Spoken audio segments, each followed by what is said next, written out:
Want smart analysis of the most important news in your inbox every weekday along with other global reads, interesting ideas and opinions to know?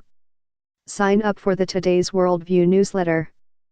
Between 2012 and 2013, Mansour Omari spent a hellish year in a number of underground Syrian prisons. The activist and journalist was blindfolded and crammed into a dark cell with dozens of other detainees. Roaches crawled across the floor. Prisoners itched and scratched with open wounds and sores. Their gums bled because of malnutrition. The smell, Omari said, was unbelievable. But even in their depths of despair, they clung to a form of hope. Omari recalls how he and some fellow prisoners sought to keep track of everyone around them. They collected the names of 82 inmates locked in the secret government facility where they were detained. Then they mixed their own blood with rust filings to create ink, used scavenged chicken bones as quills and carefully wrote down all the names and numbers they had gathered on rough strips of fabric. These were hidden inside a shirt that Omari put on the day he was released. Those 5 pieces of cloth are now on display in a chilling exhibit at the U.S. Holocaust Memorial Museum in Washington. Framed in individual display cases, they look like ancient artifacts, faded canvases etched with runes from a distant past. But they tell a very modern story.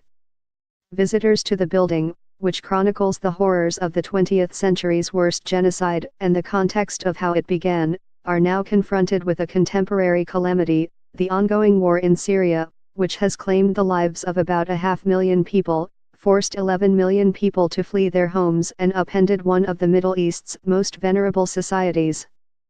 Syria, Please Don't Forget Us also is a pointed critique of the regime led by Syrian President Bashar al-Assad, which is an accomplice to the ravaging of the nation and the disappearance of countless of dissidents and ordinary civilians into a network of clandestine prisons and torture houses.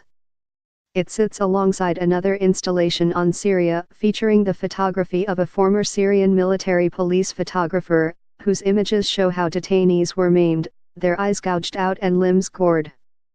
So many people go through this museum and wonder, what would I have done if I was living in 1930s Germany?